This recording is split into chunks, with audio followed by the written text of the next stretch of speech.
How's it going, class? Coach Jay. Welcome to Week 7's Professional Standards, Safety and Ethical Decision Making in Exercise Environments.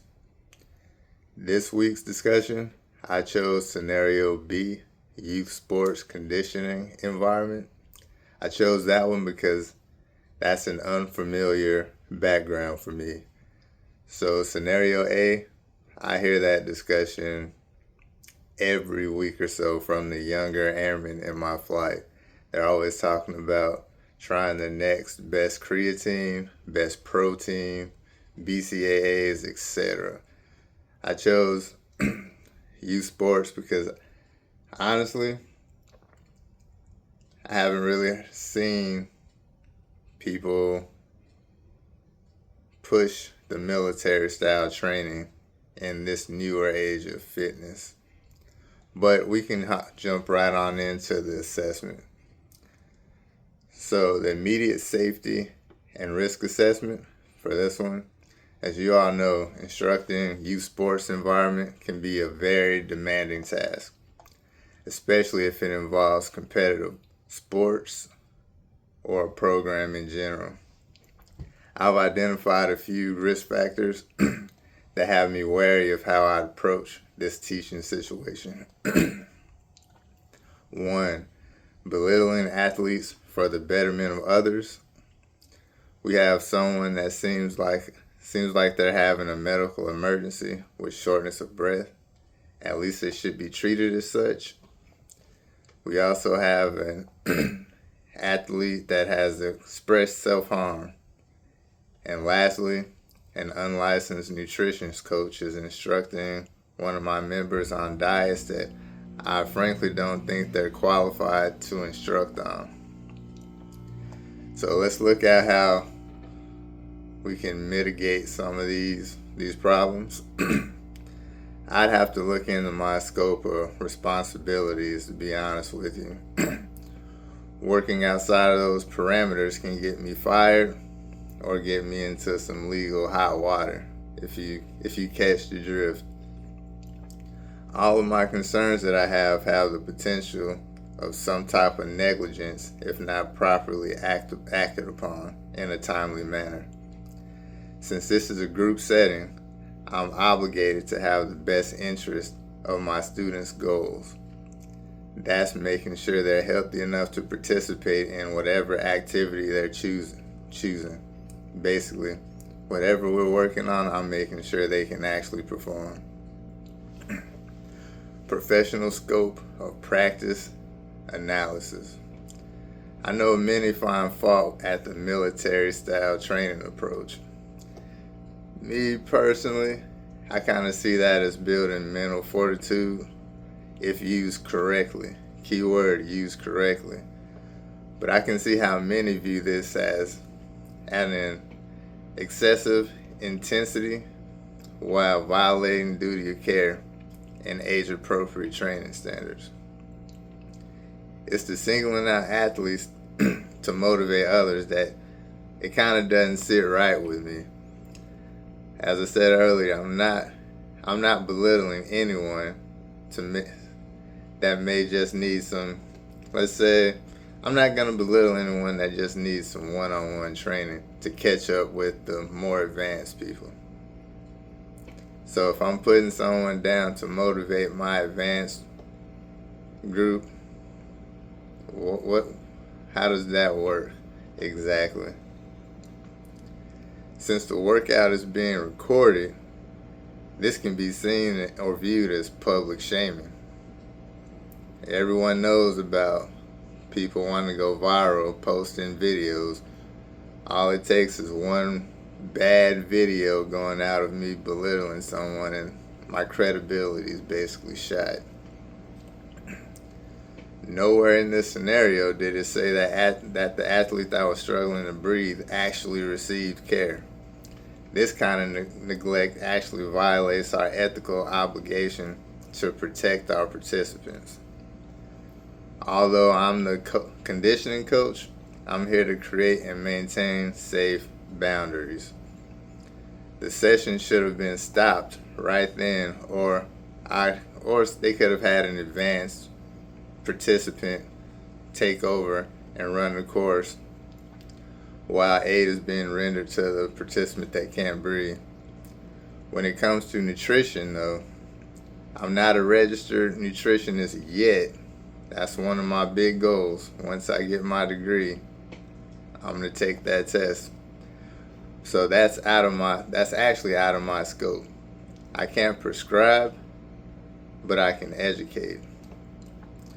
But I'd advise the parents to seek a professional opinion over just a Joe Smo coach.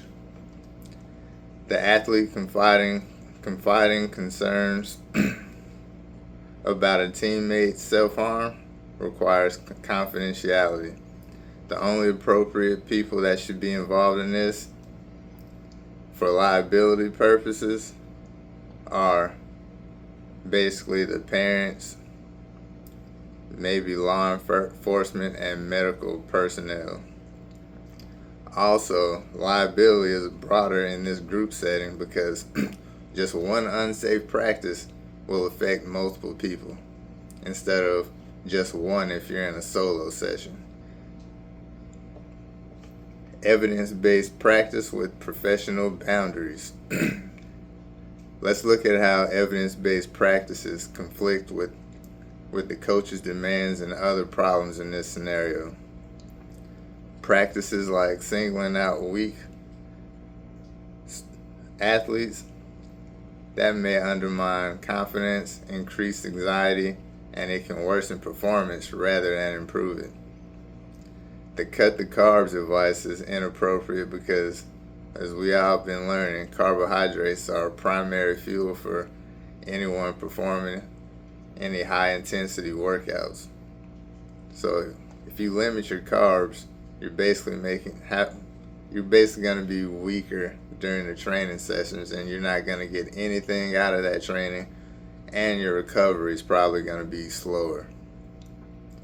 As I stated earlier, I can only provide general education, but a dietitian, they can create individual or they can prescribe prescription diets. There are a few consequences for compromising evidence-based practices. Your students have an increased risk of musculoskeletal injuries, overuse injuries, and even acute events like the individual in the scenario having shortness of breath. So when intensity is pushed beyond safe limits, we need to kind of figure out what that group's safe limit is. Being associated with unsafe or abusive training environments can damage your professional reputation and future opportunities. You don't want to be labeled as that coach. Then you're basically out of the game at that point. In order to manage relationships, communicate transparently. If you intervene, briefly explain to the athlete, and when appropriate, to the parents that safety and long-term development comes first.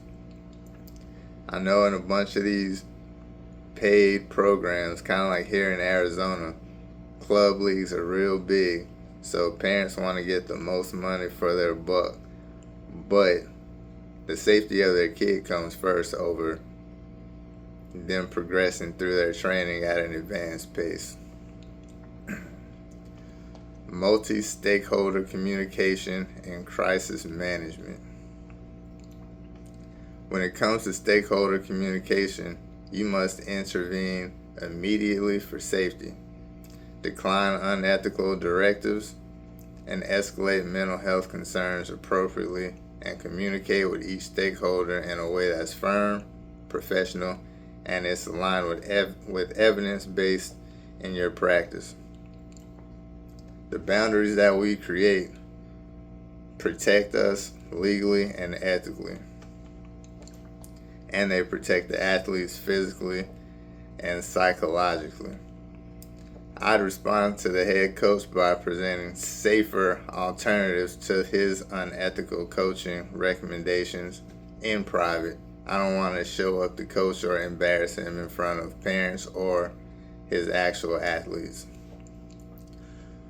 for the crisis management aspect, I'll refer the parents to certified nutrition specialists while building trust within the athletes through consistent, safe coaching practices. Documentation as well. Document incidents to protect yourself and establish patterns. And if you see any reoccurring problems, you have documentation and you can go back and look at when this started and check for trends just to nip those in the bud. Professional development and ethical decision making. This scenario showcased why formal training in subjects like youth sports safety, so that you can recognize early signs of respiratory distress, things like heat illnesses, overtraining, and even panic responses. We kind of, in the scenario, the trouble breathing kind of seems like a panic response that, as we've seen, definitely should have gotten taken care of. We use this training to create emergency action plans, and we need to use those when the situation calls for it. What's the point of coming up with all this emergency action plan and you don't use it, or you don't train to use it? Then you're in a panic situation as well. Continued education keeps you evolving as guidelines change over time. This way you're not relying on your initial certification, and you can fill in the gaps between textbook knowledge and real world chaos. I hope y'all enjoyed my scenario discussion. I can't wait to watch you guys. Have a nice night.